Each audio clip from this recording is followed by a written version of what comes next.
Can't lose, you know it's all right. It's okay. Live to see.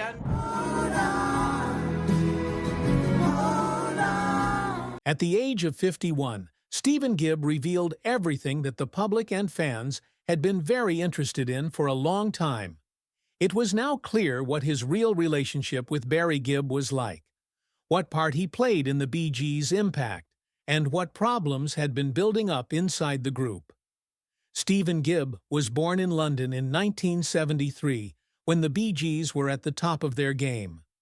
As soon as Barry Gibb started his worldwide music business, he moved his family to Miami to settle down.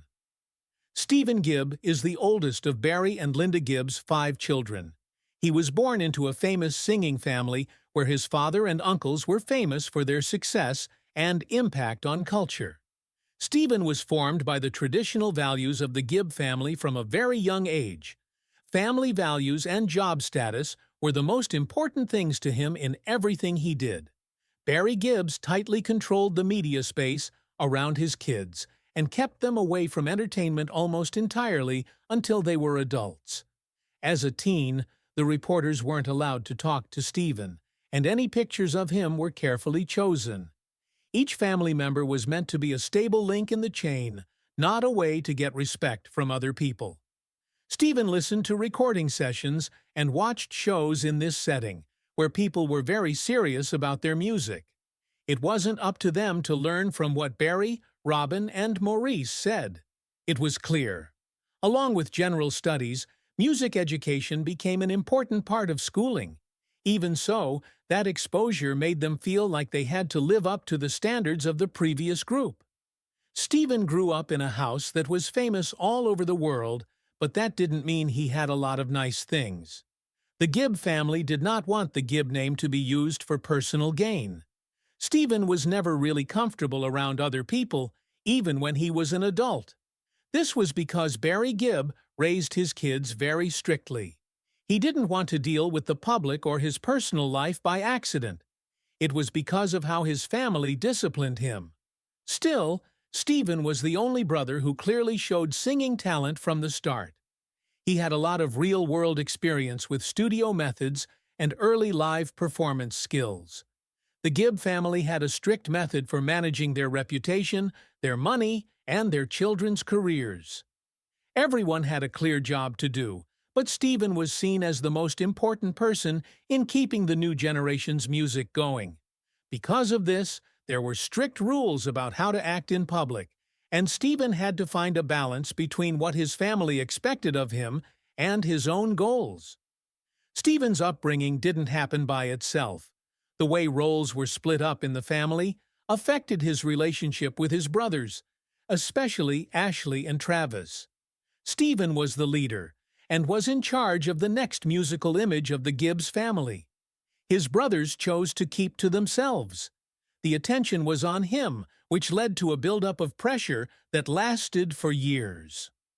By the mid-1990s, Stephen Gibb was working as an independent artist on projects that were not directly related to the Bee Gees' name.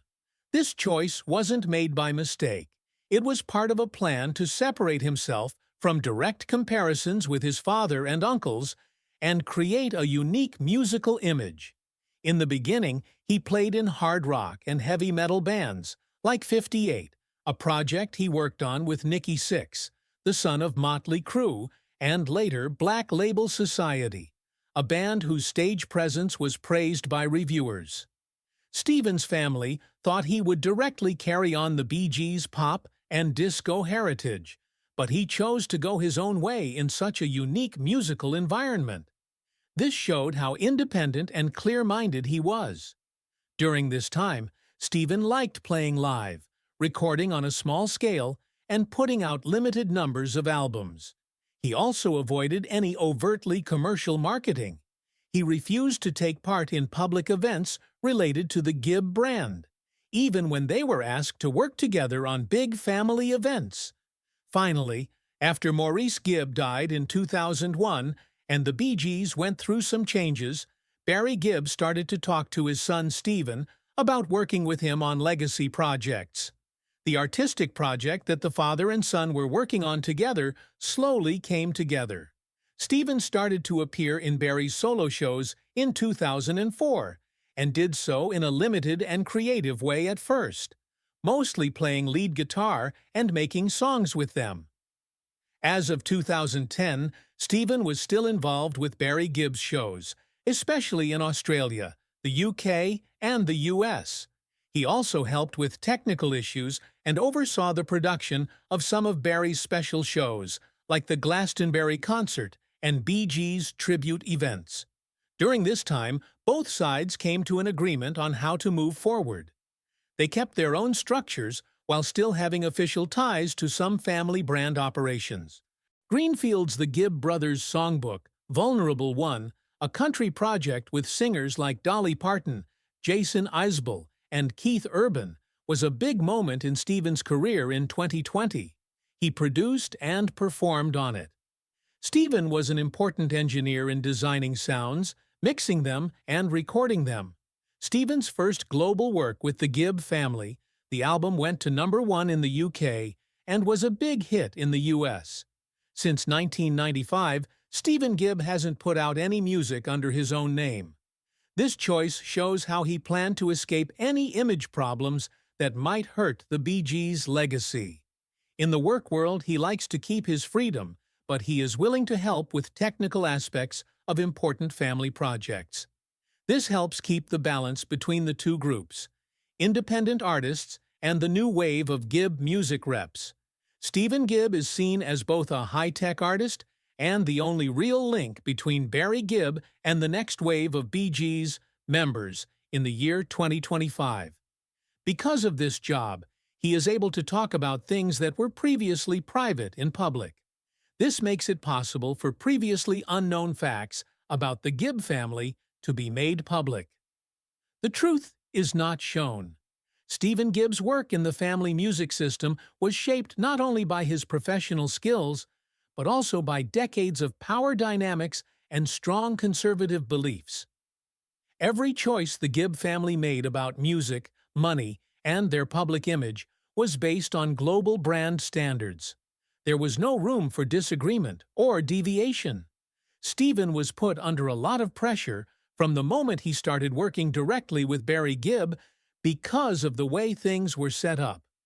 Stephen liked music that was very different from the Bee Gees' usual style, which was pop disco and songs.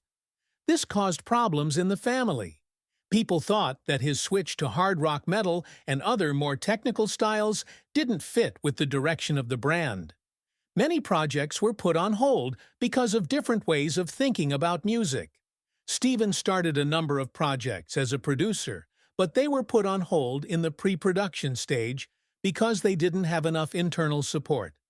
Stephen and Barry Gibb's senior teams had been arguing about mixing, sound release strategy, and image positioning for a long time, but they couldn't come to an agreement. These disagreements weren't just about professional views. They also got in the way of working together. According to information confirmed by the family management system, Stephen stopped doing anything with Barry 3 times. Each time lasted an average of 6 months to a year. Several insiders said that the process of going over Stephen's role in the whole system of operations again went on from 2012 to 2020. A lot of changes happened during this time to the organizational model, how jobs were assigned, and how much each member was responsible for. Even more so after the Bee Gees started working on legacy projects like biopics, books, and compilation records. Stephen once said he wouldn't go to 2 big events honoring the Bee Gees, one in Las Vegas and one in London, because they didn't agree on what would be on the show or how the speech should go. In addition to his work, Stephen was under a lot of pressure from people around the world when his name was put next to his father's in news stories, articles, and financial reports about the Bee Gees' heritage. His every move was judged against an unbalanced set of standards because he was always comparing his accomplishments, impact, and artistic vision to those of others. In this situation, it became even harder to keep up a separate musical practice. According to confirmed information from management, Stephen had wanted to stop all of his artistic efforts in 2017 and become a recording engineer and teacher instead. This idea was turned down, and after some internal discussions, he kept working as the music leader on a number of projects. Still, Stephen's ability to grow himself and his long-term plans was limited by the fact that he had to stay in the system without fully exercising his freedom. Stephen Gibb's choice to speak out for the first time in 2025 was a major strategic turning point in this situation. No longer limited by the rules of established media control, he started talking about things that were previously kept secret, like internal conflicts, systemic pressures, and how to handle cultural heritage. When Stephen Gibb spoke out, the truth started to be seen again, based on official proof from people inside the company. In May 2025, Stephen Gibb was on an hour-long radio show for the first time. The show was led by a group of music producers who have worked with the Gibb family. The show was mostly about his connection with his father, Barry Gibb, and the things that are thought to have had a big impact on his personal and professional life, as well as the choices he made about the Bee Gees' legacy. It was the first time that a family member from the second generation had directly revealed something that had been kept secret for a long time. According to the official recording, Stephen Gibb stated that he and Barry Gibb had many disagreements about the direction of the music. The arguments were said to be very deep and involved the group's compositional views, the distribution of roles in big projects, and the members' rights to appear on or not appear on Bee Gees branded shows. During one conversation, he made it clear that the father-son relationship was totally ruined because they couldn't agree on both the musical strategy and where each person fit in the system. Stephen said straight out that he had met privately with Barry Gibb's management team to talk about changing his personal role. He stated that at one point he wanted to stop doing anything with BG so he could focus on working on his own music project. This idea was turned down because it might hurt the brand's reputation, especially since the BG was busy getting ready for the biopic project behind the scenes. Stephen also confirmed that his absence from the official production team of the movie that was still being worked on wasn't because he didn't have the right skills, but because he still had problems with the top executive team that hadn't been solved. He said this was a setback for the internal integration plan and a clear sign of how much power the system has over the roles of those who come after it. He said that if the old management system doesn't change, the gap between generations will continue to grow, which will hurt the brand's long-term viability. Stephen also said that 3 music projects he started between 2012 and 2018 were put on hold because of differences within the group. Some of these projects were a concept rock album, a set of videos that remixed Bee Gees' music in a new way, and a small European tour that used new instruments to play old records. All of these projects were thought to have a lot of business promise, but they were all shelved because of problems with creative ownership and content control rules. Stephen also made it clear that he had never been in charge of 100% of any Bee Gees-related music projects, but he has a lot of expert jobs. He always worked in a strict structure. He wasn't allowed to give speeches or negotiate contracts directly, and any personal projects had to go through a process of approval at several levels. Because of this, he was only listed as a senior technician and didn't have any co-authorship rights for projects that involved making money off of the estate. In other news, Stephen has been officially involved in internal consulting sessions on the Bee Gees movie since February 2025. He has said that he gave original audio data, shared behind-the-scenes content that had not been released before, and helped make the soundtrack for the early Bee Gees segments, but he has not been officially credited in the media. This was done after getting along with Barry Gibb and the production team again for a while, which shows a change in the family's plans. Stephen also said that the family's attitude toward the public has changed. After the first of the year 2025, he will be able to set up a team to handle personal information, run his own route of distribution, and talk to the press within a certain range of restrictions. It has been since 2000 that a second-generation member of the Gibb family has been given the freedom to set up their own personal media system with some control.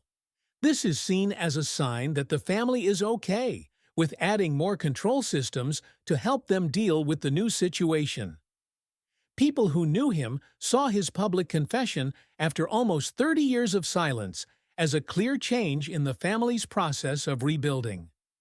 With this confirmation, Stephen has finally gone from being a member with limited media power to being a strategic factor who has a say in how the Gibb legacy moves forward. New history. Since Stephen Gibb told everyone about the inside information in May 2025, he has taken on a new role in the family system. He has officially changed from being known as a simple, technical support artist or a secondary member on famous projects to being an important part of planning and carrying out the Bee Gees' legacy plans in a way that works in today's world.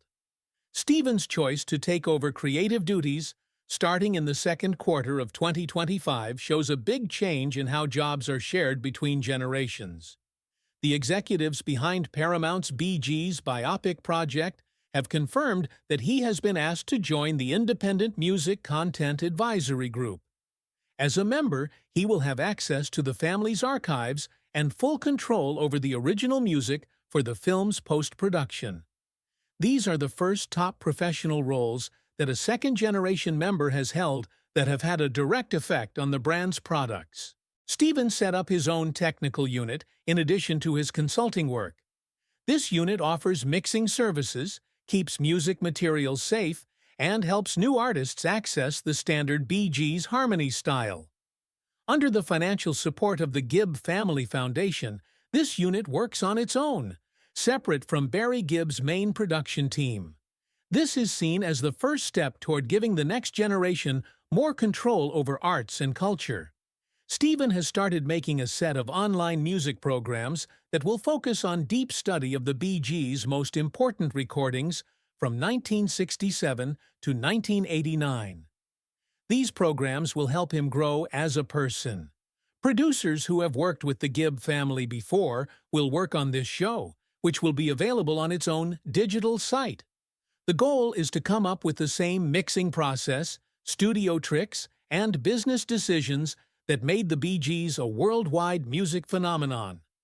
This is thought to be the first attempt to share the family's singing history in a way that is educational rather than just for sale. These projects not only added new value to the family tradition, but they also helped Stephen build a reputation as a knowledgeable music expert who knew how to run the system. A report from the independent monitoring group of the Music Copyright Management International says that Stephen's BMIDO projects have a high rate of original resource usage, archive and digitization efficiency that goes above and beyond industry standards, and steady traffic growth in the first quarter after release. This proves that his technical skills and way of thinking about content management are clearly understood by his peers. Regarding family policies, the 2025 Internal Governance Update lists some changes that have been made. Stephen is now partly responsible for media oversight, picture approval, and music management. In addition to these changes, there is a clear plan for the next generation that will help keep the BG brand stable and consistent around the world. Since the Bee Gees' creation, this is the first time in more than 40 years that a member of the founding team has been recognized in the core governance system. In 2025, Stephen Gibb's picture has been accepted by international groups as a real representation of the new generation of the Bee Gee family when it comes to foreign affairs. He was asked to speak at a number of specialized music conferences in the UK and the US. He talked about how he kept papers safe made music products based on heritage, and managed cross-generational brand positioning. This shows how his view of his job has changed from a professional artist to an arts manager with knowledge and real-world power. If you think this is helpful and want to keep up with the Gibb family as they go through the generational shift, please like and share the video to get the word out. Subscribe to the channel to always get new videos, and leave a comment to share your thoughts. Glad you stuck with it until the end.